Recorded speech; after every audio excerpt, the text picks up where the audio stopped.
সম্মানিত উপস্থিতি, আল্লাহ রাব্বুল আলামিন আমাদেরকে মাটি থেকে সৃষ্টি করেছেন। সৃষ্টির সূচনা মাটি থেকেই, আবার পুনরায় আমাদেরকে এই মাটিতেই ফিরে যেতে হবে, আবার এই মাটি থেকে আমাদেরকে বের করা হবে, যেটি সূরা তহার 55 নম্বর আয়াতের মধ্যে আল্লাহ রাব্বুল আলামিন বলেছেন, মিনহা খালাকনাকুম, এই জমিন থেকেই তোমাদেরকে সৃষ্টি করেছি, ওয়াফিহা নুঈদুকুম, এবং সেখানেই তোমাদেরকে ফিরিয়ে নিয়ে যাব, ওয়ামিনহা নুখরিজুকুম তারাতান উখরা, আর আবার এই জমিন থেকেই তোমাদেরকে পুনরায় বের করে নিয়ে আসব, পুনরায় উঠাবেন আল্লাহ রাব্বুল আলামিন কিয়ামত দিনের জন্য। আমাদেরকে এই দুনিয়া থেকে বিদায় নিতে হবে, আমাদেরকে কবরে যেতেই হবে। কিন্তু আমরা অনেক সময় কবরকে নিয়ে ভাবি না, চিন্তা করি না। দুনিয়ার মোহে পড়ে, ধন সম্পদ, ছেলে সন্তান, পরিবারের মোহে পড়ে আমরা এই কবরের জীবনকে, আখিরাতের জীবনকে ভুলে থাকি। আর এই কারণেই আল্লাহ রাব্বুল আলামিন মুমিনদের উদ্দেশ্যে নির্দেশ দিচ্ছেন, ইয়া আইয়ুহাল্লাযীনা আমানু, হে ঈমানদাররা, লা তুলহিকুম আমওয়ালুকুম ওয়ালা আওলাদুকুম আন যিকরিল্লাহ, তোমাদেরকে তোমাদের সম্পদগুলো এবং তোমাদের সন্তানরা আল্লাহকে স্মরণ করা থেকে যেন উদাসীন না রাখে। ওয়া মান ইয়াফআল যালিকা ফাউলাইকা হুমুল খাসিরুন, এসব কিছু যারাই করবে তারাই ক্ষতিগ্রস্ত। যারা সম্পদ এবং সন্তানদের নিয়ে নিজেদেরকে ব্যস্ত রেখে আল্লাহকে স্মরণ করাকে ভুলে যাবে, তারা ক্ষতিগ্রস্ত। এরপরে আল্লাহ রাব্বুল আলামিন বললেন, ওয়া আনফিকু মিম্মা রাযাকনাকুম মিন ক্বাবলি আন ইয়াতিয়া আহাদাকুমুল মাউত, তোমাদেরকে যেসব রিজিক আমি দান করেছি, এসব রিজিক থেকে তোমরা দান করো, খরচা করো তোমাদের কারো নিকট মৃত্যুর সময় আসার পূর্বেই, মৃত্যু আসার পূর্বেই। কারণ মৃত্যু যখন এসে যাবে, মৃত্যুর সময় যখন এসে যাবে, আত্মাটা যখন বের করা হবে, তখন হয়তোবা এই ব্যক্তি বলবে, ফায়াকুল রাব্বি লাউলা আখারতানি ইলা আজালিন করিব, হে আমার রব, তুমি যদি আরও কিছু সময় পর্যন্ত আমাকে সুযোগ দিতে, ইলা আজালিন করিব, একটু যদি আমার এই মৃত্যুর সময়টাকে পিছিয়ে দিতে, ফাসাদ্দাকা, তাহলে আমি দান করতাম, সাদাকা করতাম, এবং আমি নেককারদের অন্তর্ভুক্ত হয়ে যেতাম। কিন্তু আল্লাহ রাব্বুল আলামিন পরক্ষণে বললেন, ওয়ালা ইউআখিরুল্লাহু নাফসান ইযা জাআ আজালুহা, আল্লাহ রাব্বুল আলামিন কোনো নাফসকে দেরি করাবেন না, যখন সেই নাফসের মৃত্যুর সময় চলে আসবে। আল্লাহু খাবীরুম বিমা তা'মালুন, আল্লাহ রাব্বুল আলামিন তোমরা যেসব কর্ম করছো, আমল করছো, এসব কর্ম আমল সম্পর্কে অবগত আছেন, খবর রাখেন। সম্মানিত মুসল্লিবৃন্দ, আমরা নিজেদেরকে প্রস্তুত রাখি আর না রাখি, কবরের জীবনে আমাদেরকে যেতেই হবে, কোনো উপায় নেই। আমরা বিশ্বাস করি আর না করি, কবরে আমাদেরকে যেতেই হবে, এই দুনিয়া থেকে বিদায় নিতেই হবে। আসলে প্রত্যেকটা নাফসের জন্যে জীবন হচ্ছে চারটি। একটি জীবন হচ্ছে মায়ের পেটের জীবন, দ্বিতীয় জীবন হচ্ছে মায়ের পেট থেকে জন্মগ্রহণ করে এই দুনিয়ার জীবন, এই দুনিয়ার জীবন থেকে আমাদেরকে বিদায় নিয়ে কবরের জীবনে যেতে হবে, বারজাখী জীবন, যে কবরের জীবনটি কিয়ামত দিবস সংগঠিত হওয়ার পূর্ব পর্যন্ত দীর্ঘ হবে, এটি হচ্ছে তৃতীয় জীবন। চতুর্থ জীবন হচ্ছে আখিরাতের জীবন, যে জীবনটি অনন্তকালের জন্যে স্থায়ী জীবন। এর পূর্বের তিনটি জীবনই ক্ষণস্থায়ী। সম্মানিত মুসল্লিবৃন্দ, আমরা হয়তোবা এই জীবনগুলোকে নিয়ে যেভাবে ভাবা উচিত একজন ইমানদার মুসলিম হিসাবে, সেভাবে ভেবে দেখি না। বিশেষ করে কবরের জীবনের জন্য যে আমাদের প্রস্তুতি গ্রহণ করা উচিত ছিল, প্রয়োজন ছিল, সেটি হয়তোবা আমরা ভাবছি না। আল্লাহ রাব্বুল আলামিন সূরা আল মুমিনুনের 100 নম্বর আয়াতের মধ্যে বলছেন, হাত্তা ইদা জা আহাদাহুমুল মাউত, যখন তাদের কারো নিকটে মৃত্যুর সময় এসে পড়বে।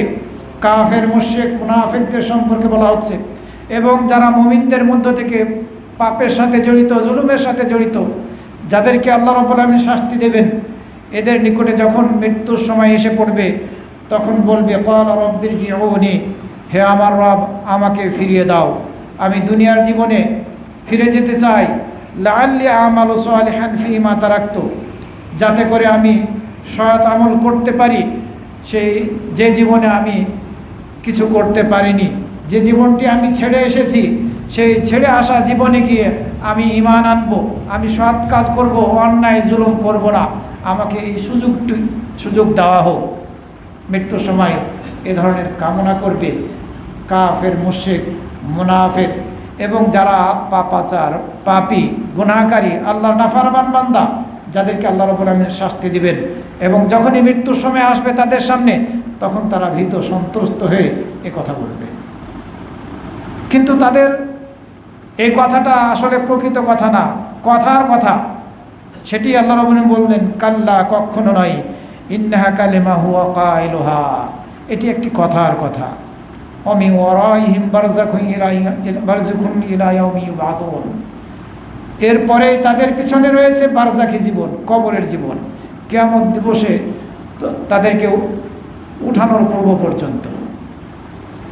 সুতরাং আমরা এই জীবনের জন্যে প্রস্তুতি গ্রহণ করব। এটি গায়েবী জীবন। এই জীবনে গিয়ে হয় আমরা শান্তি ভোগ করব, আর না হয় আমরা অশান্তিতে থাকব, শাস্তি ভোগ করব। যে কোনোটা হতে পারে। যদি আমরা ভালো কর্ম করে যেতে পারি তাহলে কবরের জীবনে শান্তি ভোগ করব, আর যদি ভালো কর্ম করে যেতে না পারি তাহলে শাস্তি ভোগ করতে হবে। এই গায়েবী বিষয়ের ওপরে আমাদেরকে ঈমান আনতে হবে যদি সত্যিকার অর্থে নিজেদেরকে মুমিন বলে দাবি করি। অনেক কিছু আছে যেগুলো গায়েবী বিষয়, জান্নাত, জাহান্নাম, ফেরেশতা, এসব কিছু গায়েবী বিষয়। কিয়ামত দিবস সম্পর্কে যত যা কিছু ঘটনা বর্ণনা করা হয়েছে, যেগুলো কোরআন এবং হাদিসের মাঝে আমরা পেয়েছি, সব কিছুই গায়েবী বিষয়। আমাদেরকে ঈমানদার হিসাবে এসব কিছুর প্রতি ঈমান আনতে হবে, যেটি সূরা বাকারার 3 নম্বর আয়াতের মধ্যে বলা হয়েছে। মুত্তাকিন তো তারাই যারা গায়েবের প্রতি ঈমান আনে। সুতরাং আমরা সত্যিকার অর্থে যদি কবরের জীবনের প্রতি ঈমান আনি, আর এই কবরের জীবনের ভালো এবং মন্দ যে দুটি অবস্থা হবে, এই দুটি অবস্থাকে একটু সামনে রেখে প্রস্তুতি গ্রহণ করতে পারি, তাহলে এটি আমাদের জন্য কল্যাণকর। এই কবরের জীবন আখিরাতের প্রথম ধাপ, যেটি হাদিসের মধ্যে বর্ণিত হয়েছে। উসমান রাদিয়াল্লাহু আনহুর দাস বলছেন যে উসমান রাদিয়াল্লাহু আনহু যখন কবরের সামনে দাঁড়াতেন তখন কাঁদতেন, এমনভাবে কাঁদতেন যে তার দাড়িগুলো ভিজে যেত এই চোখের কান্নায়। ফাকিল আলাহু, তাকে বলা হলো, তাজকুরুল জান্নাহ ওয়ান নার ফালা তাবকি ওয়া তাবকি মিন হাযা, আপনি জান্নাত এবং জাহান্নামের কথা স্মরণ করেন, তখন কাঁদেন না, কিন্তু কবরের সামনে দাঁড়িয়ে আপনি কাঁদেন, কারণ কি? তখন উসমান রাদিয়াল্লাহু আনহু উত্তরে বললেন, রাসূল সাল্লাল্লাহু আলাইহি ওয়াসাল্লাম বলেছেন, আল কবর আউয়ালু মানাজিলিল আখিরা, কবর হচ্ছে আখিরাতের প্রথম ধাপ, প্রথম স্তর। ফাইন নাজা মিনহু, কেউ যদি এই কবরের মধ্যে নাজাত পেয়ে যায় কবরের শাস্তি থেকে, ফামা বাদাহু আইসারু মিনহু, এর পরের সময়টা তার জন্য সহজ হয়ে যাবে। ওয়াইন লাম ইয়ানজু মিনহু, আর এই কবরের জীবনে যদি কেউ বাঁচতে না পারে, ফামা বাদাহু আসাদ্দু মিনহু, তাহলে পরবর্তী ধাপ, পরবর্তী জীবনটা তার জন্য কঠিন হয়ে যাবে, কঠোরতম হয়ে যাবে। এরপরে উসমান রাদিয়াল্লাহু আনহু আরও বললেন, রাসূল সাল্লাল্লাহু আলাইহি ওয়াসাল্লাম বলেছেন, ওয়াল্লাহি, আল্লাহর কসম, মা রাআইতু মানজারান কাত্তু ইল্লা ওয়াল কবরু আফদাউ মিনহু, আমি এমন কোনো কখনো দৃশ্য দেখিনি, যে দৃশ্য কবরের মাঝে দেখেছি। অর্থাৎ কবরের মাঝের দৃশ্যটা হচ্ছে সর্বাপেক্ষা বেশি বিভৎস, এত বিভৎস দৃশ্য আর আমি কোনো কিছুর ক্ষেত্রে দেখি নাই। রাসূল সাল্লাল্লাহু আলাইহি ওয়াসাল্লাম কথা বললেন। ইবনে মাজার 4267 আর তিরমিজির 2308 নম্বর হাদিস। সুতরাং এই কবরের জীবনের জন্য আমাদেরকে প্রস্তুতি গ্রহণ করতে হবে। রাবি ইবনে হোসাইম রহমাহুল্লাহ উনি তার বাড়ির ভিতরে একটা কবর খোদাই করেছিলেন। কবর খোদাই করার পরে কবরটা গর্ত করে রেখেছিলেন, খোদাই করে রেখেছিলেন। যখনই সে আল্লাহকে স্মরণ করা থেকে অন্যমনস্ক হয়ে যেতেন, যখনই তার অন্তরের মধ্যে বক্রতা চলে আসতো, আল্লাহকে স্মরণ করতেন না, পাপের সাথে হয়তো বা জড়িত হতেন, তখনই তিনি এই কবরের মধ্যে শুয়ে পড়তেন। শুয়ে পড়ার পরে চিৎকার দিয়ে বলতেন, রব্বির জিউনি লাআল্লি আমালু সালিহান ফীমা তারাকতু, হে আমার রব, তুমি আমাকে ফিরিয়ে দাও যাতে করে আমি সৎ কর্ম করতে পারি যে জীবন আমি ছেড়ে এসেছি সে জীবনে। এই আয়াত তেলাওয়াত করতেন তার নিজের তৈরি করা বাড়ির মধ্যে এই কবরে শুয়ে যাওয়ার পরে। সুম্মা ইয়ারুদ্দু আলা নাফসিহি, এরপরে তার নিজের নাফসকে উদ্দেশ্য করে বলতেন, ইয়া রাবি, হে রাবি, কাদ রাজাআতা ফাআমাল, তুমি ফিরে এসেছো। কবর থেকে উঠে গিয়ে বলতেন যে তুমি ফিরে এসেছো, সুতরাং তুমি এখন থেকে সৎকর্ম করা শুরু করো। এভাবে বাড়ির মধ্যে কবর খোদাই করে নিজেকে আখেরাতের ব্যাপারে, কবরের ব্যাপারে স্মরণ করাতেন, আল্লাহকে স্মরণ করতেন, মৃত্যুকে স্মরণ করতেন, আর ভালো কর্ম করার ব্যাপারে নিজেকে উৎসাহিত করতেন। সম্মানিত মুসল্লিবৃন্দ, এই কবরের মধ্যে আমাদেরকে একটি চাপ খেতেই হবে। মুমিন হোক, মুনাফিক হোক, কাফের হোক, মুশরিক হোক, সবাই এই কবরের চাপ খাবেই। কিন্তু মুমিনদের জন্য এই কবরের চাপের পরক্ষণে তার জীবনটা শান্তিময় হয়ে যাবে। রাসূল সাল্লাল্লাহু আলাইহি ওয়াসাল্লাম হাদিসের মধ্যে বলছেন, ইন্নালিল কবরি দাগতাতান ফালাউ নাজা আও সালিমা আহাদুম মিনহা লানাজা সাআদ ইবনে মুআজ। অবশ্যই এই কবরের চাপ রয়েছে। দুই দিক থেকে যখনই কাউকে দাফন করে রেখে আসা হবে, তখন কবর তাকে চাপ দেবে। যদি এই চাপ থেকে কোনো ব্যক্তি নাজাত পেত অথবা নিরাপত্তা লাভ করত, তাহলে সাআদ ইবনে মুআজ রাদিয়াল্লাহু আনহু নাজাত পেতেন, কিন্তু সেও নাজাত পায়নি। অন্য হাদিসের মধ্যে বর্ণিত হয়েছে, এই সাআদ ইবনে মুআজ রাদিয়াল্লাহু আনহু সম্পর্কে রাসূল সাল্লাল্লাহু আলাইহি ওয়াসাল্লাম বলছেন, হাদাল্লাযী তাহাররাকা লাহুল আরশু ওয়া ফুতিহাত লাহু আবওয়াবুস সামা। সাআদ ইবনে মুআজ ইনি সেই ব্যক্তি যার জন্য আল্লাহর আরশ কেঁপে উঠেছিল এবং যার জন্য আসমানের দরজাগুলোকে খুলে দেওয়া হয়েছিল, আর যার জানাজায় ৭০,০০০ ফেরেশতা উপস্থিত হয়েছিল, তাকে ওই কবরের চাপ খেতে হয়েছিল। এটা থেকে কেউ নিষ্কৃতি লাভ করবে না। নাসাইয়ের ২০৬৫ নম্বর হাদিস। এই হাদিসের ব্যাখ্যায় কেউ কেউ বলেছেন, আল্লাহর আরশ কেঁপে ওঠার অর্থ হচ্ছে আল্লাহর আরশ খুশি হয়েছিল তার মৃত্যুর সময়, আনন্দিত হয়েছিল, খুশি প্রকাশ করেছিল। এই কবরের মধ্যে আমাদেরকে ফিতনার সম্মুখীন হতে হবে, কয়েকটি প্রশ্নের সম্মুখীন হতে হবে।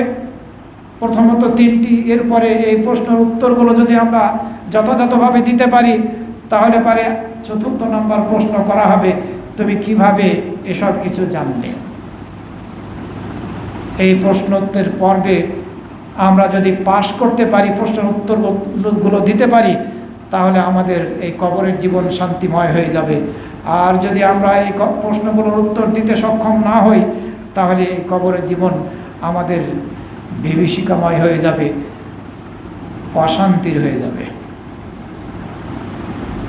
কবরের আযাব এটি বাস্তব, কোরআন এবং হাদিসের দলিল দ্বারা প্রমাণিত।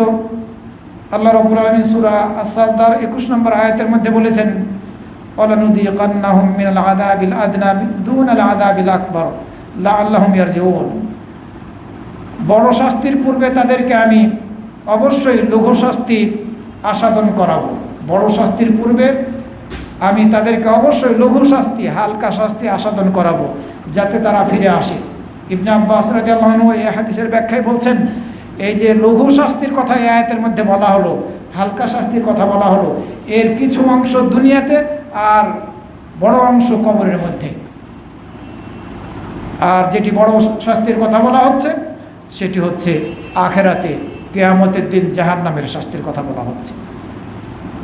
এছাড়া সূরা গাফিরের 46 নম্বর আয়াতের মধ্যে আল্লাহ রাব্বুল আলামিন বলছেন, ওয়াহাকা বিআলি ফিরআউনা সুউল আযাব আন-নারু ইউরাদুনা আলাইহা গুদুওয়ান ওয়া আশিয়া ওয়া ইয়াওমা তাকুমুস সাআতু আদখিলু আলা ফিরআউনা আশাদ্দাল আযাব। আর ফিরআউনের বংশধরকে ঘিরে ফেলল কঠিন আযাব, আগুন তাদেরকে সকাল সন্ধ্যায় আগুনের সামনে তাদেরকে উপস্থিত করানো হবে। এই ফিরআউনের বংশধরকে তারা মৃত্যুর পরে তাদের সামনে তাদেরকে উপস্থিত করা হবে সকাল সন্ধ্যায় আগুনের সামনে। আর যেদিন কিয়ামত সংঘটিত হবে সেই দিন ঘোষণা করা হবে ফিরআউনের অনুসারীদেরকে কঠোরতম আযাবে প্রবেশ করাও, আদখিলু আলা ফিরআউনা আশাদ্দাল আযাব। এই ফিরআউনের বংশধরকে কঠোরতম শাস্তির মধ্যে প্রবেশ করাও, এই নির্দেশ দেওয়া হবে। সুতরাং এই আয়াতের দ্বারাও কবরের শাস্তি প্রমাণিত। বহু হাদিস বর্ণিত হয়েছে কবরের শাস্তি সম্পর্কে। আনাস রাদিয়াল্লাহু আনহু থেকে বর্ণিত হয়েছে, নবী সাল্লাল্লাহু আলাইহি ওয়াসাল্লাম বলেছেন, লাউলা আল্লাহ তাদাফানু লাদাউতুল্লাহ ইউসমিআকুম মিন আযাবিল কবর। তোমরা যদি তোমাদের নিজেদেরকে পরস্পরকে দাফন করতে না হতো, তাহলে আমি আল্লাহর কাছে দোয়া করতাম তোমাদেরকে যেন আল্লাহ রাব্বুল আলামিন এই কবরের আযাব শুনিয়ে দেন, কিভাবে আযাব হচ্ছে এটি যাতে শুনিয়ে দেন। যদি তোমাদেরকে দাফন না করা হতো তাহলে আমি এই দোয়া করতাম। রাসূল সাল্লাল্লাহু আলাইহি ওয়াসাল্লাম সাহাবীদেরকে উদ্দেশ্য করে এই কথা বললেন। এই হাদিস মুসলিম শরীফের 7373, নাসাইর 2058 নম্বরে বর্ণিত হয়েছে। আবার রাসূল সাল্লাল্লাহু আলাইহি ওয়াসাল্লাম দোয়া করতেন, আল্লাহুম্মা ইন্নী আউযু বিকা মিন আযাবি জাহান্নাম ওয়া মিন আযাবিল কবর। হে আল্লাহ, আমি তোমার নিকটে আশ্রয় প্রার্থনা করছি জাহান্নামের আযাব থেকে, কবরের আযাব থেকে, জীবন মৃত্যুর ফিতনা থেকে, মাসিহুদ দাজ্জালের ফিতনা থেকে। আমরা তাশাহুদের শেষ প্রান্তে গিয়ে সালাম ফেরার পূর্বে এই দোয়া করে থাকি, এটি পড়াটা ওয়াজিব। সম্মানিত মুসল্লিবৃন্দ, মৃত ব্যক্তিকে যখন দাফন করে লোকজন চলে আসবে, দুইজন ফেরেশতা আসবে, এই মৃত ব্যক্তিকে কবরের মধ্যে উঠিয়ে বসানো হবে। দুই ফেরেশতা উঠিয়ে বসানোর পরে তার প্রশ্নোত্তর পর্ব শুরু করবে। আর যারা তাকে দাফন করতে গিয়েছিল তারা যখন ফিরে আসবে, এদের জুতার আওয়াজগুলো এই সময়ে এই ব্যক্তি শুনতে পাবে, কারণ তার রূহটা পুনরায় ফিরিয়ে দেওয়া হবে তার বডিতে। প্রশ্ন করা হবে, তোমার রবকে? সে উত্তর দিবে যদি সত্যিকার অর্থে মুমিন হয়ে থাকে, আমার রব আল্লাহ। প্রশ্ন করা হবে, তোমার দিন কি? উত্তর দিবে, আমার দিন হচ্ছে ইসলাম। প্রশ্ন করা হবে, কে এই ব্যক্তি যাকে তোমাদের নিকটে প্রেরণ করা হয়েছিল? যদি সত্যিকারের ঈমানদার হয়ে থাকে তাহলে সে বলবে মুহাম্মদ সাল্লাল্লাহু আলাইহি ওয়াসাল্লাম। এরপরে তাকে চতুর্থ প্রশ্ন করা হবে, তুমি এই উত্তরগুলো কিভাবে জানলে? সে বলবে, কারাআতু কিতাবাল্লাহি ফাআমানতু বিহি ওয়া সাদ্দাকতু। আমি আল্লাহর কিতাব পড়েছিলাম, আমি তার প্রতি, এই কিতাবের প্রতি ঈমান এনেছিলাম এবং সত্য জেনেছিলাম, এই কারণে আমি এগুলো শিখতে সক্ষম হয়েছিলাম, জেনেছিলাম। আমরা যদি সত্যিকার অর্থে ঈমানদার হতে পারি তাহলে এই ফিতনার অর্থাৎ কবরের উত্তরগুলো আমরা দিতে পারব। এরপরে আসমান থেকে ঘোষণাকারী ঘোষণা দিবে, আমার বান্দা সত্য বলেছে, তার জন্যে জান্নাতের বিছানা বিছিয়ে দাও, তার জন্যে জান্নাতের দরজাগুলো খুলে দাও, তার জন্যে তাকে জান্নাতের পোশাক পরিধান করিয়ে দাও। এই ঘোষণা আসবে। জান্নাত থেকে সুগন্ধি সুন্দর হাওয়া তার নিকটে আসতে থাকবে। বিপরীতে যদি সেই প্রশ্নগুলোর উত্তর দিতে না পারে তাহলে সম্পূর্ণ উল্টো হবে। জাহান্নামের বিছানা বিছিয়ে দেওয়া হবে, জাহান্নামের দরজা তার জন্য খুলে দেওয়া হবে, জাহান্নামী পোশাক তার জন্য পরিধান করিয়ে দেওয়া হবে, জাহান্নামের কষ্টদায়ক হাওয়া বাতাস তার নিকটে আসতে থাকবে। কবরটাকে তার জন্য সংকীর্ণ করে দেওয়া হবে এবং তার জন্য একজন অন্ধ বধির ফেরেশতাকে নিয়োজিত করা হবে, যার হাতে একটি হাতুড়ি থাকবে, লোহার হাতুড়ি। যে হাতুড়ি দ্বারা যদি প্রহার করা হতো পাহাড়কে, তাহলে এই পাহাড় মাটিতে রূপান্তরিত হয়ে যেত। এরকম একটি হাতুড়ি, লোহার হাতুড়ি এই অন্ধ বধির ফেরেশতার হাতে থাকবে। এই হাতুড়ি দিয়ে যখন এই ব্যক্তিকে প্রহার করা হবে তখন এর আওয়াজ পূর্ব এবং পশ্চিমের যত যা কিছু আছে, কীট পতঙ্গ, জীবজন্তু সব কিছু শুনতে পাবে জিন ইনসান ছাড়া। ফায়াসির তুরাবান, এই ব্যক্তি মাটিতে রূপান্তরিত হয়ে যাবে। পুনরায় তার মাঝে রূহ ফিরিয়ে দেওয়া হবে, আবারও তাকে হাতুড়ি দিয়ে পিটানো হবে। এভাবে তার শাস্তি চলতে থাকবে। আমরা কি একটু ভেবে দেখেছি কবরের জীবনটা কী ধরনের বিভীষিকাময় হতে পারে?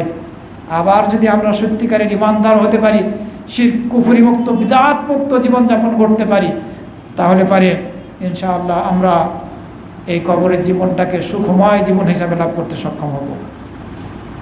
সম্মানিত মুসল্লিবৃন্দ, আমরা কি কখনো ভেবে দেখি কত সুন্দর বিছানায় বাড়িতে আমরা বসবাস করছি আরাম আয়েশ করে, ফ্যানের নিচে, এয়ার কন্ডিশনের নিচে, কত শান্তি। কিন্তু কবরের জীবনে গেলে পৌঁছলে, দাফন করে চলে আসলে, সেখানে আপনার ডানে মাটি, বামে মাটি, উপরে মাটি, নিচে মাটি, পায়ের দিকে মাটি, মাথার দিকেও মাটি, সব দিকেই মাটি। একটু ভাবা উচিত ছিল আমাদের। হতে পারে এই কবরের জীবনটা শান্তিময়, আবার এই বাড়িতে, এই বিছানাতে অশান্তিময়, যেটি বারবার আমি আপনাদের সামনে বলছি। আমরা কেউ চাই না এই কবরের জীবন অশান্তিময়, বিভীষিকাময় আমাদের জন্য হোক। এই কবরের শাস্তি থেকে আমাদেরকে অবশ্যই বাঁচতে হবে। কিন্তু কোন পাপগুলো করলে কবরের মধ্যে আমরা শাস্তির সম্মুখীন হব? বেশ কিছু নির্দিষ্ট করে পাপ আছে।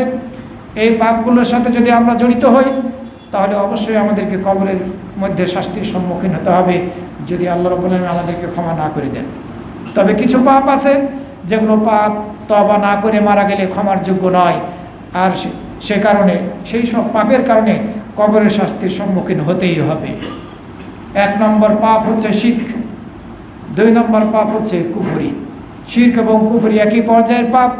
এই পাপের সাথে যদি আমরা জড়িত হই তাহলে কবরে আমাদেরকে শাস্তির সম্মুখীন হতেই হবে। কাফের মুশরিকরা কবরে শাস্তির সম্মুখীন হবে, যেমনিভাবে আখিরাতে কিয়ামতের দিন এবং জাহান্নামের মধ্যে শাস্তির সম্মুখীন হবে। আবার যারা মুনাফিক, মুখে মুমিন আর অন্তরের দিক থেকে সে কাফের মুশরিক, এই ব্যক্তিরও কবরের মধ্যে শাস্তি হবে, বরং এর শাস্তিটা কাফের মুশরিকদের চাইতে আরো বেশি হবে। আল্লাহ রাব্বুল আলামিন সূরা আত-তাওবার 101 নম্বর আয়াতের মধ্যে বলছেন, ওয়া মিম্মান হাওলাকুম মিনাল আরাবি মুনাফিকুন ওয়া মিন আহলিল মাদিনাতি মারাদু আলান নিফাক লা তা'লামুহুম নাহনু না'লামুহুম সানু'আযিবুহুম মাররাতাইন সুম্মা ইউরাদ্দুনা ইলা আযাবিন আলীম। আর মরুবাসীদের মধ্যে যারা তোমাদের আশেপাশে আছে তাদের কেউ কেউ মুনাফিক, এবং মদিনাবাসীদের মধ্যেও কেউ কেউ মুনাফিক। তাদের মুনাফিকি চরমে পৌঁছে গেছে। এরপরে আল্লাহ রাব্বুল আলামিন বললেন, লা তা'লামুহুম, তাদের সম্পর্কে তোমরা জানো না, হয়তোবা তাদের সম্পর্কে তোমরা অবগত নাও যে এই ব্যক্তি মুনাফিক। নাহনু না'লামুহুম, আমরা তাদের সম্পর্কে জানি, আমি তাদের সম্পর্কে জানি। সানু'আযিবুহুম মাররাতাইন, এই মুনাফিকদেরকে 2 বার শাস্তি দেব, এরপরে তাকে বড় শাস্তির দিকে ফিরিয়ে নিয়ে যাব। এই দুনিয়ার জীবনে শাস্তি দিবেন এই মুনাফিকদেরকে আল্লাহ রাব্বুল আলামিন, আবার কবরের জীবনে 2 বার, আবার এই মুনাফিকদেরকে শাস্তি দিবেন আখিরাতেও। সম্মানিত মুসল্লিবৃন্দ, কবরের শাস্তির অন্যতম আরও একটি কারণ হচ্ছে গীবত করা। আপনি কারো মাঝে একটি ত্রুটি সম্পর্কে জানেন, কারো একটি পাপ সম্পর্কে জানেন, হয়তোবা আপনি ছাড়া আর অন্য কেউ জানে না, এবং এটি প্রকাশ্যও নয়। যে ব্যক্তি এই পাপটা করছে সে প্রকাশ্য এই পাপটা করছে না, এই ধরনের পাপ নয়, বরং আপনি জানেন আর ওই ব্যক্তি জানে এই পাপটি সে করেছে। আপনি যদি এই পাপের কথাটি অন্যের সামনে বলেন তাহলে এটি গীবত করা হয়। তার ত্রুটিটা বর্ণনা করলে অন্যের সামনে এটি গীবত করা হয়। আর কেউ যদি গীবত করে, অন্য কোনো ব্যক্তির মান ইজ্জতের উপরে আঘাত আনে, তাহলে তাকে কবরের শাস্তির সম্মুখীন হতে হবে। আনাস রাদিয়াল্লাহু আনহু থেকে বর্ণিত হয়েছে, তিনি বলেন, রাসূল সাল্লাল্লাহু আলাইহি ওয়াসাল্লাম বলেছেন, লাম্মা উরিদা বি মারারতু বিকওমিন লাহুম আসফারুম মিন নুহাসিন, আমাকে যখন মেরাজে নিয়ে যাওয়া হয়েছিল, অর্থাৎ আসমানে নিয়ে যাওয়া হয়েছিল, তখন আমি কিছু লোককে অতিক্রম করছিলাম যাদের নখগুলো ছিল পিতলের। আল্লাহ রাব্বুল আলামিন তাদের নখগুলোকে পিতলের বানিয়ে দিয়েছিলেন। ইয়াখমিশুনা উজুহাহুম ওয়া সুদুরহুম, তারা এই পিতলের নখ দিয়ে নিজেদের চেহারা এবং বুকের গোশতগুলোকে ছিঁড়ে ছিঁড়ে খামচে খামচে উঠাচ্ছিল। ফাকুলতু মান হাউলা ইয়া জিবরিল, আমি বললাম হে জিবরিল ওরা কারা? জিবরাইল আলাইহিস সালাম বললেন হাউলা আল্লাযিনা ইয়াকুলুনা লুহুমান নাস, ওরা তারাই যারা মানুষের গোশত ভক্ষণ করত এবং মানুষের ইজ্জত নিয়ে, মান ইজ্জত নিয়ে, সম্মান নিয়ে ছিনিমিনি খেলত, মানুষের সম্মানের উপরে আঘাত করত। এরা তারাই। মানুষের গোশত খাওয়ার অর্থ হচ্ছে গীবত করা, যেটি সূরা হুজরাতের মধ্যে বলা হয়েছে। মানুষের সম্ভ্রম নষ্ট করত, একজনের ত্রুটি আর একজনের সামনে বর্ণনা করে তাকে বেইজ্জত করত। তো এই গীবত করা অন্যতম একটি কারণ কবর আযাবের। ৫ম নম্বরের অপরাধ যে কারণে কবরে শাস্তি হবে সেটি হচ্ছে ফরজ সালাত বাদ দিয়ে এবং কোরআনকে ত্যাগ করে ঘুমানো। কোরআনকে ত্যাগ করা, ফরজ সালাত বাদ দিয়ে আপনি ঘুমালেন আর কোরআন শিখলেন, জানলেন, এরপরে কোরআনের উপর আমল করলেন না। দুটি কারণ, এই দুটি কারণে কবরে শাস্তি হবে। নবী সাল্লাল্লাহু আলাইহি ওয়াসাল্লাম বলছেন আম্মার রাজুলুল আউয়ালুল্লাযী আতাইতা আলাইহি ইউসলাবু রাসুহু বিল হাজার। রাসূল সাল্লাল্লাহু আলাইহি ওয়াসাল্লামকে ঘুমের মধ্যে 2 ফেরেশতা এসে ভ্রমণ করাইছিলেন, ঘুমের অবস্থায় ভ্রমণ করাইছিলেন তার 2 কাঁধ ধরে। এই চলা অবস্থায় তিনি এক ব্যক্তিকে দেখলেন, যে ব্যক্তির মাথায় পাথর মেরে মাথাকে চূর্ণ বিচূর্ণ করে দেওয়া হচ্ছে। জিজ্ঞাসা করলেন কেন তাকে এভাবে শাস্তি দেওয়া হচ্ছে? জিবরাইল আলাইহিস সালাম উত্তরে বললেন ফাইন্নাহু ইয়াখুদুল কুরআন ফায়ারফুদুহু, সে কোরআন শিখেছিল, কোরআন শিখে সে কোরআনকে প্রত্যাখ্যান করেছিল। ওয়া ইয়ানামু আনিস সালাতিল মাকতুবা, এবং ফরজ সালাত ছেড়ে বাদ দিয়ে সে ঘুমিয়ে থাকতো। সালাতের সময় হয়েছে, সেটি আসরের সালাত হোক অথবা ফজরের সালাত হোক অথবা যে কোনো সালাত হোক না কেন, এই সালাত বাদ দিয়ে, ফরজ সালাত বাদ দিয়ে ঘুমিয়েছিল। অথচ ইচ্ছা করলেই সে জাগ্রত হয়ে সালাত আদায় করতে পারত। এই কারণে তাকে এভাবে শাস্তি দেওয়া হচ্ছে। তার মাথায় পাথর মেরে এই মাথাকে চূর্ণ বিচূর্ণ করে দেওয়া হচ্ছে। এখন ফজরের সালাত বাদ দিয়ে আপনার যদি এই শাস্তি পছন্দনীয় হয় যে কবরে আপনাকে এই শাস্তি দেওয়া হোক, আমার কোনো সমস্যা নেই, তাহলে আপনি এই সালাত বাদ দিয়ে ঘুমিয়ে থাকবেন। এটি অন্যতম একটি কারণ কবরে শাস্তি হওয়ার। আরও একটি কারণ হচ্ছে মিথ্যা কথা বলা। রাসূল সাল্লাল্লাহু আলাইহি ওয়াসাল্লাম এক ব্যক্তিকে দেখলেন, কাত করে তাকে শুয়ে রাখা হয়েছে এবং তার এই চোয়াল থেকে এবং আরেক ব্যক্তি তার এই চোয়াল থেকে এবং এই নাকের ছিদ্র, চোখের এই কর্নার থেকে লোহার আঁকুড়া দিয়ে চিরে চিরে এই মাথার পিছন পর্যন্ত চুলগুলোর শেষ মাথা পর্যন্ত নিয়ে যাচ্ছে। এখান থেকে এখানে নিয়ে যাচ্ছে, নাক থেকে এখান থেকে নিয়ে যাচ্ছে, আবার চোখের কর্নার থেকে এভাবে নিয়ে যে চিরে চিরে দেওয়া হচ্ছে। এই দিক যখন শেষ হচ্ছে তখন আবার আর এক দিকে সে এভাবে শাস্তি দেওয়া শুরু করছে। আবার এদিক যখন শেষ হচ্ছে তখন আগে যেই সাইডে শাস্তি দিয়েছিল এভাবে ওই সাইডটা আবার ঠিক হয়ে যাচ্ছে। এভাবে তার শাস্তি অব্যাহত আছে। এই দৃশ্য রাসূল সাল্লাল্লাহু আলাইহি ওয়াসাল্লাম দেখলেন, জিজ্ঞাসা করলেন একে এভাবে শাস্তি দেওয়া হচ্ছে কেন? জিবরাইল আলাইহিস সালাম উত্তরে বললেন এই ব্যক্তি হচ্ছে মিথ্যুক ব্যক্তি, মিথ্যা কথা বলতে হবে। এই হাদিস বুখারী শরীফের ৭০৭৪ নম্বরে বর্ণিত হয়েছে। আরও একটি কারণ হচ্ছে কবরের শাস্তির জেনা, ব্যভিচার। যারা জেনা ব্যভিচারের সাথে যুক্ত হবে তাদেরকে কবরে শাস্তি দেওয়া হবে। রাসূল সাল্লাল্লাহু আলাইহি ওয়াসাল্লাম বলছেন আমাকে নিয়ে যাওয়া হচ্ছে, আমি একটি তন্দুরের চুলার মতো কিছুর নিকটে আসলাম। এর মাঝে বিকট আওয়াজ হচ্ছে, এই চুলার মাঝে বিকট আওয়াজ হচ্ছে। আপনারা একটু এগিয়ে বসুন, পিছনে লোক দাঁড়িয়ে আছে, একটু এগিয়ে বসুন। এই চুলার মধ্যে বিকট আওয়াজ হচ্ছে, চিৎকার হচ্ছে। আমি সেদিকে লক্ষ্য করলাম, দৃষ্টি দিলাম, দেখলাম কিছু নারী এবং পুরুষ উলঙ্গ অবস্থায় এই চুলার মধ্যে। যখনই নিজ দিক থেকে আগুনের লিলিহান উপর দিকে আসছে তখন তারা এই চুলার মুখ দিয়ে উপরে ভেসে আসছে, উঠে যাচ্ছে। আবার যখন এই আগুনের লীলাহান শিখাটা নিচের দিকে নেমে যাচ্ছে, তখন আবার ভিতরে ঢুকে যাচ্ছে। নারী পুরুষ অলঙ্গ অবস্থায় এভাবে তাদের শাস্তি দেওয়া হচ্ছে, আর তারা বিভৎস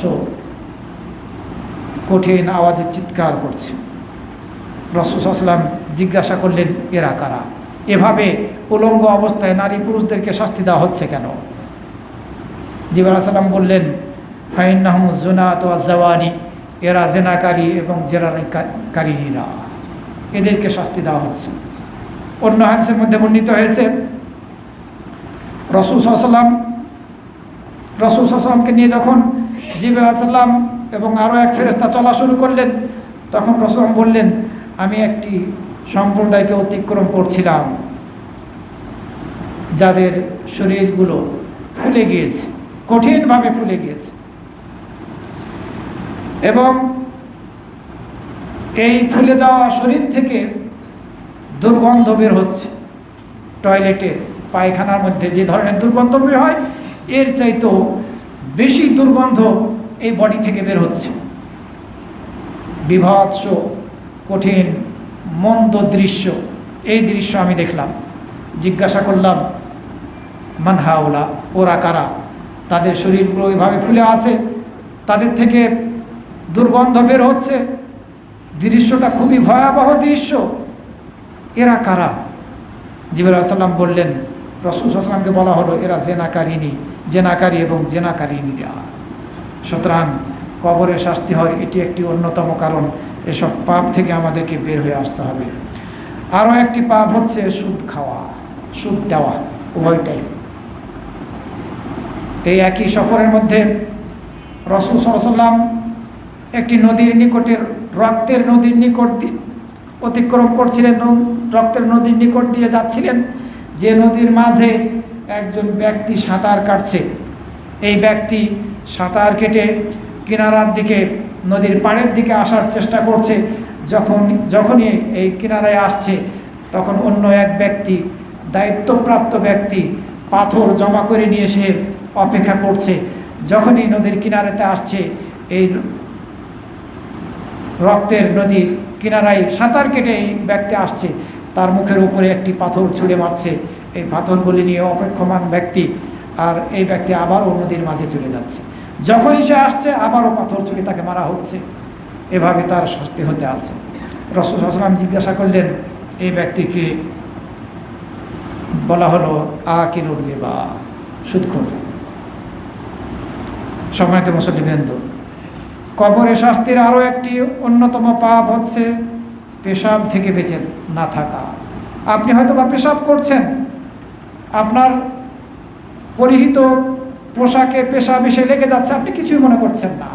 অথবা আপনার শরীরে পেশাব ছিটে এসে লাগছে, আপনি কিছুই মনে করছেন না। এটি কিন্তু কবরের শাস্তি হওয়ার অন্যতম একটি কারণ। আবার আপনি দুইজনের মাঝে চুগলখড়ি করে গোলমাল লাগিয়ে দিচ্ছেন, এটি আরেকটি কারণ কবরের শাস্তি হওয়ার। আব্দুল্লাহ ইবনে আব্বাস রাদিয়াল্লাহু আনহু থেকে বর্ণিত হয়েছে, তিনি বলেন, নবী সাল্লাল্লাহু আলাইহি ওয়াসাল্লাম দুটি কবরের নিকট দিয়ে যাচ্ছিলেন, যে দুটি কবরে শাস্তি হচ্ছিল। নবী সাল্লাল্লাহু আলাইহি ওয়াসাল্লাম বললেন, ইন্নাহুমা লা ইউআদ্দাবান, অবশ্যই এই দুই কবরবাসীকে শাস্তি দেওয়া হচ্ছে। ওমা ইউআদ্দাবানি ফি কাবিরিন, বড় কোনো কারণে শাস্তি দেওয়া হচ্ছে না। কিন্তু অন্য হাদিসের মধ্যে বলা হয়েছে যে না, বড় কারণেই শাস্তি দেওয়া হচ্ছে। বড় কোনো কারণে শাস্তি দেওয়া হচ্ছে না, এর অর্থ হচ্ছে ইচ্ছা করলেই বেঁচে থাকতে পারত। এই দৃষ্টিকোণ থেকে বড় কোনো কারণে শাস্তি দেওয়া হচ্ছে না, কিন্তু বড় কারণেই তাদেরকে আসলে শাস্তি দেওয়া হচ্ছে। পাপটা ছিল বড়, বেঁচে থাকাটা কঠিন ছিল না, বড় ছিল না। এই দুইজনের একজন পেশাব থেকে নিজেকে বাঁচাতো না, তার শরীর এবং পোশাক আশাক পেশাব থেকে বাঁচাতো না, আর দ্বিতীয়জন চুগলখড়ি করত, একে অপরের মধ্যে কথা লাগিয়ে গোলমাল সৃষ্টি করে ফেলত। এ হাদিস বুখারী শরীফের 218 আর মুসলিম শরীফের 292 নম্বরে বর্ণিত হয়েছে। আবার রাসূল সাল্লাল্লাহু আলাইহি ওয়াসাল্লাম বলেছেন, ইন্না আম্মাতা আযাবিল কবরি মিনাল বাউলি ফাতানাজ্জাহু মিনহু, নিশ্চয় কবরের বেশিরভাগ শাস্তি পেশাবের কারণে হয়ে থাকে, সুতরাং তোমরা এই পেশাব থেকে বেঁচে থাকার চেষ্টা করো। রাসূল সাল্লাল্লাহু আলাইহি ওয়াসাল্লাম সাহাবীদেরকে এই নির্দেশ দিয়েছিলেন, পেশাবের ব্যাপারে যাতে আমরা সতর্কতা অবলম্বন করি, আমরা যাতে আমাদের শরীর এবং কাপড় চোপড়কে পবিত্র রাখার চেষ্টা করি ইনশাআল্লাহ। আরও একটি কারণ হচ্ছে সেই সব লোকদের কবরে শাস্তি হবে যারা মানুষকে উপদেশ দেয়, সৎ কাজের আদেশ দেয়, খারাপ কাজ থেকে বেঁচে থাকার নির্দেশ দেয়, অন্যায় থেকে বাধা প্রদান করে কিন্তু নিজেরাই সেই অন্যায় করে। আনাস ইবনে মালিক রাদিয়াল্লাহু আনহু থেকে বর্ণিত হয়েছে, তিনি বলেন, রাসূল সাল্লাল্লাহু আলাইহি ওয়াসাল্লাম বলেছেন, রাআইতু লাইলাতান উসরিয়া বি রিজালান, যে রাতে মক্কা থেকে বাইতুল মাকদিস পর্যন্ত আমাকে ভ্রমণ করানো হয়েছিল, সেই রাতে আমি কিছু লোককে দেখলাম, তাদের ঠোঁটগুলো আগুনের, জাহান্নামের আগুনের কেঁচি দিয়ে চিরে চিরে দেওয়া হচ্ছে, ফেড়ে দেওয়া হচ্ছে, কেটে কেটে দেওয়া হচ্ছে। এরকম কিছু লোককে আমি দেখলাম, তাদের কবরের মধ্যে ছিল তারা। রাসূল সাল্লাল্লাহু আলাইহি ওয়াসাল্লামকে যখন মক্কা থেকে এই ইসরা এবং মেরাজের ঘটনার সময় বাইতুল মাকদিস নিয়ে যাওয়া হচ্ছিল রাতের বেলা, সেই সময় তাদের এই জাহান্নামের আগুনের কেঁচি দিয়ে এই লোকগুলোর ঠোঁটগুলো কেটে কেটে দেওয়া হচ্ছে, চিরে দেওয়া হচ্ছে। আমি প্রশ্ন করলাম, মান হাউলাইয়া জিবরিল, ওরা কারা হে জিবরিল? রাসূল সাল্লাল্লাহু আলাইহি ওয়াসাল্লামের প্রশ্নের উত্তরে জিবরিল আলাইহিস সালাম বললেন, আল খুতাবা ওয়া মিন উম্মাতিকা, আপনার উম্মতের বক্তা, খতিবরা, ইয়ামুরুনা আন-নাসা বিল বির, যারা মানুষকে সৎ কাজের আদেশ দেয়, ওয়া ইয়ানসাউনা আনফুসাহুম, নিজেরা ভুলে যায়, নিজেরা করে না, ওয়া হুম ইয়াতলুনাল কিতাবা আফালা ইয়াকিলুন, অথচ তারা আল্লাহর কিতাব পড়ে, তারা কি বোঝার চেষ্টা করে না? বুঝে না। এ হাদিস মুসনাদে আহমদের মধ্যে বর্ণিত হয়েছে, সহিহ হাদিস। সুতরাং আমরা যারা আপনাদেরকে উপদেশ দেই, আমরাও যে বিপদমুক্ত এ কথা বলা যাবে না। যদি আমরা সত্যিকার অর্থে আপনাদেরকেই শুধু বলতে থাকি, নিজেরা আমল না করি, আপনাদেরকে বাধা দেই, নিষেধ করি খারাপ কাজ করতে, আর আমরা যদি সেটা না করতে পারি, না করি, তাহলে কবরে আমাদেরকেও শাস্তির সম্মুখীন হতে হবে। সম্মানিত মুসল্লিবৃন্দ, আপনি সিয়াম পালন করা শুরু করেছেন, কিন্তু সিয়াম পালন করা অবস্থায় আপনি ভেঙে ফেললেন, সময় হয়নি, আগেই সিয়ামটাকে ছেড়ে দিলেন, কবরের মধ্যে শাস্তির সম্মুখীন হতে হবে। নবী সাল্লাল্লাহু আলাইহি ওয়াসাল্লাম বলছেন, আমি ঘুমিয়েছিলাম, আমার নিকটে দুইজন ব্যক্তি অর্থাৎ দুইজন ফেরেশতা আসলেন, আমার দুই বাহুকে ধরে তারা চলা শুরু করলো এবং আমাকে একটি পর্বতের, দুর্গম পর্বতের নিকটে নিয়ে যাওয়া হলো এবং আমাকে সেই পর্বতে ওঠার কথা নির্দেশ দেওয়া হলো যে আপনি এই পর্বতের উপরে উঠুন। রাসূল সাল্লাল্লাহু আলাইহি ওয়াসাল্লাম বললেন, আমি এই পর্বতের উপরে উঠতে সক্ষম নই।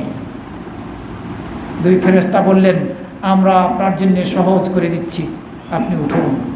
যখন এই পর্বতের উপরে ওঠাটাকে সহজ করে দিলেন তারা, তখন রাসূল সাল্লাল্লাহু আলাইহি ওয়াসাল্লাম তাদের সাথে উপরে উঠলেন। ওঠার পরে বিকট আওয়াজ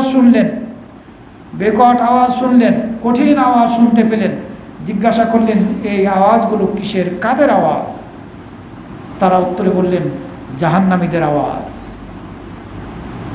এরপরে রাসূল সাল্লাল্লাহু আলাইহি ওয়াসাল্লাম বলছেন, আমাকে নিয়ে চলা শুরু করলো। আমি কিছু সম্প্রদায়ের নিকটে আসলাম, কিছু লোকের নিকটে আসলাম, তাদেরকে উল্টো করে এই গোড়ালির উপরের যে মোটা রগ, এই মোটা রগে বেঁধে উল্টা করে ঝুলিয়ে রাখা হয়েছে, আর তাদের এই চুয়ালকে চিরে দেওয়া হয়েছে, আর এই চুয়াল দিয়ে রক্ত ঝরতে আছে। জিজ্ঞাসা করলাম, এরা কারা, এদেরকে এভাবে শাস্তি দেওয়া হচ্ছে কেন? জিবরাইল আলাইহিস সালাম বা দুই ফেরেশতা বললেন, এরা রোজা ভেঙে ফেলত, সময় হওয়ার আগে রোজা ভেঙে ফেলত, ইফতারের সময় হওয়ার আগে রোজাটা নষ্ট করে দিত, ভেঙে ফেলত, রোজা রাখত না, অথচ শুরু করেছিল। এ কারণে তাদেরকে এভাবে শাস্তি দেওয়া হচ্ছে। আরও একটি শাস্তির কারণ হচ্ছে, বিশেষভাবে মা বোনদের ক্ষেত্রে, যদি কোনো মায়ের বুকের দুধ থাকা সত্ত্বেও তার সন্তানকে ইচ্ছাকৃত কোনো কারণ ছাড়াই সন্তানকে দুধ না পান করায়, তাহলে কবরের মধ্যে এই মাকে শাস্তির সম্মুখীন হতে হবে। রাসূল সাল্লাল্লাহু আলাইহি ওয়াসাল্লাম বলছেন, আমাকে নিয়ে চলা শুরু করলেন তারা, এবং কিছু মহিলা যাদেরকে তাদের স্তনের দ্বারা স্তন বেঁধে তাদেরকে ঝুলিয়ে রাখা হয়েছে, এরকম কিছু মহিলাকে নিকট দিয়ে আমি যাচ্ছিলাম। তানহাসু বিহিন্নাল হাইয়াত, এই মহিলাদেরকে সাপ দংশন করতেছিল। আমি এই দৃশ্য দেখলাম, তাদের স্তন বেঁধে তাদেরকে ঝুলিয়ে রাখা হয়েছে, আর এই সাপ তাদেরকে দংশন করতে আছে। কুলতু মান হাউলা, ওরা কারা, এভাবে তাদেরকে শাস্তি দেওয়া হচ্ছে কেন? তারা বললেন, ফেরেশতারা বললেন, হা ওয়ালাল্লাওয়াতি ইয়ামনানা আওলাদাহুন্না আলবানাহুন্না, ওরা সেই সব নারী যারা তাদের সন্তানদেরকে বুকের দুগ্ধ প্রদান করতে বাধা প্রদান করতে দিত না, অথচ কোনো কারণ ছিল না, দুধ ছিল পর্যাপ্ত পরিমাণে, এরপরেও সন্তানদেরকে দুধ পান করাতো না। এ ধরনের মহিলা বর্তমানে লক্ষ্য করা যায়, আছে সমাজের মধ্যে। সম্মানিত মুসলিমবৃন্দ, এটিও একটি অন্যতম কারণ, বিশেষভাবে মা বোনদের ক্ষেত্রে কবরে শাস্তি হওয়ার। আরও একটি কারণ হচ্ছে গনিমতের মাল থেকে চুরি করা। বর্তমানে তো কাফের মুশরিকদের মাঝে যুদ্ধ নেই, কিন্তু সরকারি কোষাগারে সম্পদ আছে। যদি এই সরকারি কোষাগার থেকে কেউ সম্পদ চুরি করে, তাহলে পারে সে যেন গনিমতের মাল থেকেই চুরিকারী হিসাবে গণ্য হলো, যেটা আমাদের সমাজের মধ্যে অহরহ ঘটছে। রাজনীতি করাটাই যেন একটা পয়সা ইনকামের মাধ্যম, রাজনীতি করলেই পয়সা আসতে থাকে। অন্যায় কাজ করা যায়, মানুষের উপরে জুলুম করা যায়, সরকারি কোষাগারকে খালি করা যায়। যে জিনিসটা, যে প্রজেক্টটা 1000 কোটি টাকার ছিল, সেটিকে 2000 কোটি টাকা বানানো যায়। এভাবে যদি কেউ সামান্যতম কেউ কিছু চুরি করে নিজের সম্পদ বৃদ্ধি করে, তাহলে কবরের মধ্যে তাকে শাস্তির সম্মুখীন হতে হবে। এটি গনিমতের মাল চুরি করার স্থলাভিষিক্ত। খাইবারের যুদ্ধের ঘটনা, এক ব্যক্তি একটি চাদর, একটি কাপড় চুরি করেছিল গনিমতের মাল বন্টন হওয়ার পূর্বে, আর এ কারণে তাকে জাহান্নামের আগুনে জ্বলতে হয়েছে। রাসূল সাল্লাল্লাহু আলাইহি ওয়াসাল্লাম কথা বলেছেন, বুখারী এবং মুসলিম শরীফের হাদিস। কারণ তখনও বন্টন হয়নি, বন্টনের আগেই সে এটি নিয়ে ফেলেছিল। যখন রাসূল সাল্লাল্লাহু আলাইহি ওয়াসাল্লাম এই হাদিস শোনালেন, তখন অন্য সাহাবীরা কেউ হয়তো বা জুতার ফিতা, স্যান্ডেলের ফিতা, এ ধরনের ছোট ছোট জিনিস নিয়েছিল, এগুলো নিয়ে এসে উপস্থিত করলো। কিন্তু আমরা কোথায়? নিজেদেরকে মুসলিম বলে দাবি করছি, আর সরকারি কোষাগার দেশকে ফকির বানিয়ে ফেলছি, চুরি করে ডাকাতি করে বিদেশে অর্থ পাচার করছি।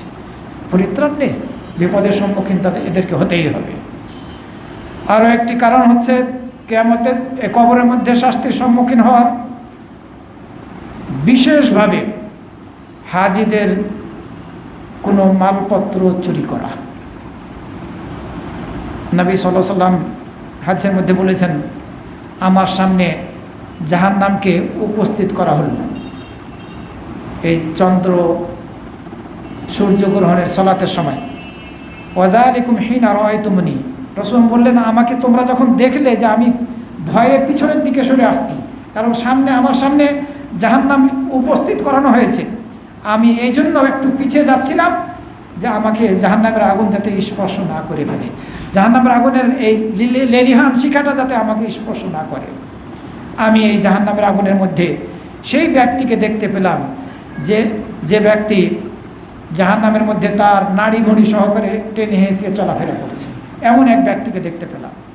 যে ব্যক্তি হাজিদের আসবাবপত্র চুরি করত, এই ব্যক্তিকে আমি জাহান্নামের মধ্যে দেখলাম, সে তার নাড়ি ভুঁড়ি টেনে টেনে নিয়ে চলাফেরা করছে জাহান্নামের মধ্যে।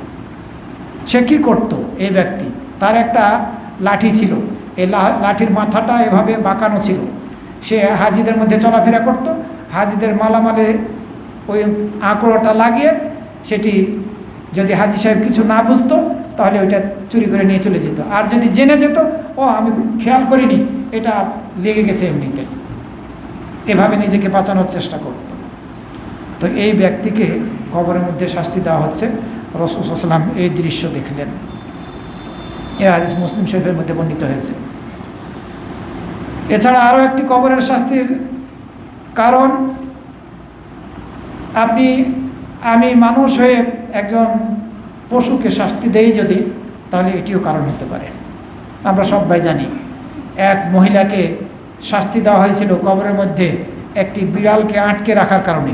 সে বিড়ালটিকে আটকে রেখেছিল, খাবার দেয়নি, আবার ছেড়েও দেয়নি। সে যদি ছেড়ে দিত তাহলে হয়তো বা জমিনের কীটপতঙ্গ খেয়ে সে বেঁচে যেত, কিন্তু তাকে আটকেই রেখেছিল, আর এই অবস্থায় এই বিড়ালের মৃত্যু হয়েছিল, আর এ কারণে এই মহিলাকে জাহান্নামে যেতে হয়েছে। এই হাদিস বুখারী এবং মুসলিম শরীফের মধ্যে বর্ণিত হয়েছে। সুতরাং কোনো পশুকে অন্যায়ভাবে যদি আপনি শাস্তি দেন আর আপনার কারণে সে যদি মারা যায়, তাহলে অবশ্যই আপনি কবরের মধ্যে শাস্তির সম্মুখীন হবেন। আরও একটি কারণ হচ্ছে ঋণ। ঋণ থাকা অবস্থায় কেউ যদি মারা যায়, তাহলে কবরে শাস্তির সম্মুখীন হতে হবে। এই সাইডটা আপনি একটু সামনে বসেন, এদিকে ফাঁকা আছে, একটু জায়গা দেন, এদিকে চলে আসুন।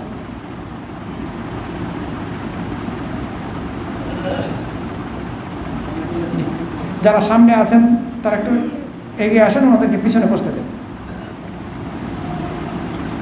তো এই ঋণের কারণে আপনি মুমিন মুসলিম হওয়া সত্ত্বেও জান্নাতি, হয়তো বা আপনার ভাগ্যে জান্নাতি হওয়া আল্লাহ লিখে রেখেছেন, এরপরে আপনি বাধাগ্রস্ত হবেন, আপনি আটকানো অবস্থায় থাকবেন। মানে এটাই শাস্তি আপনার জন্য, যে পর্যন্ত আপনার ঋণ পরিশোধ না হয়েছে কবরে আপনাকে এর জন্য শাস্তির সম্মুখীন হতে হবে।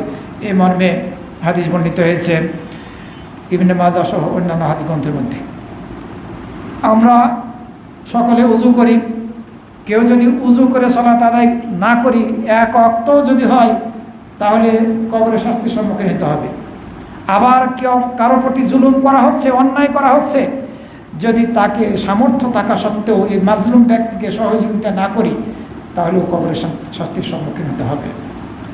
নবী সাল্লাল্লাহু আলাইহি ওয়াসাল্লাম বলছেন, উমের আবি আবদিন মিন ইবাদিল্লাহ, আল্লাহর বান্দাদের মধ্য থেকে এক বান্দাকে তার কবরের মধ্যে 100টি বেত্রাঘাত করার নির্দেশ দেওয়া হয়েছিল, এবং যখনই তাকে একটি বেত্রাঘাত করা হয়েছে, তখনই তার শরীরে আগুন ধরে গিয়েছে, কবরে আগুন লেগে গেছে এবং তার কবরটা আগুনে পরিপূর্ণ হয়ে গিয়েছে।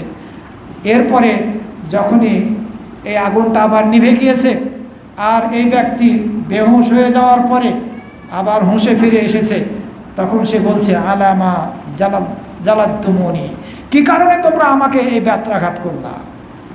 তখন বলা হবে, ইন্নাকা সাল্লাইতা সালাতান বিগাইরি উযুইন, তুমি একটি মাত্র সালাত উযু ছাড়া আদায় করেছিলে, এ কারণে তোমাকে এই শাস্তি দেওয়া হচ্ছে। ও মারারতা আলা মাজলুমিন ফালাম তানসুরহু, তুমি একজন মাজলুম ব্যক্তির নিকট দিয়ে যাচ্ছিলে, কিন্তু তুমি এই মাজলুম ব্যক্তিকে সহযোগিতা করোনি, জালিমদেরকে তুমি বাধা দাও নাই। কেন? ইউনিভার্সিটিতে 2-3টি ইউনিভার্সিটিতে মেরে ফেলা হলো 3 জনকে, যত বড়ই অপরাধী হোক, এভাবে মেরে ফেলাটা কোনোভাবেই গ্রহণযোগ্য নয়। আরও ছাত্ররা কি ছিল না? তারা কেন বাধা দিল না? ছিল, যারা দর্শকের মতো ভূমিকা রেখেছিল, তাদের সংখ্যায় হয়তো বা বেশি, বাধা দিলে তারা বাধা দিতে পারত, এই জুলুম থেকে হয়তো বা তারা বেঁচে যেত। কিন্তু আল্লাহ রাব্বুল আলামিন এর মাঝেও হয়তো বা আমাদের এই দূষিত সমাজের জন্য কিছু শিক্ষণীয় বিষয় লিখে রেখেছেন, এ কারণে হয়তো বা তাদের এভাবে মৃত্যু হয়েছে। আর কত আমরা মানুষের প্রতি জুলুম করব?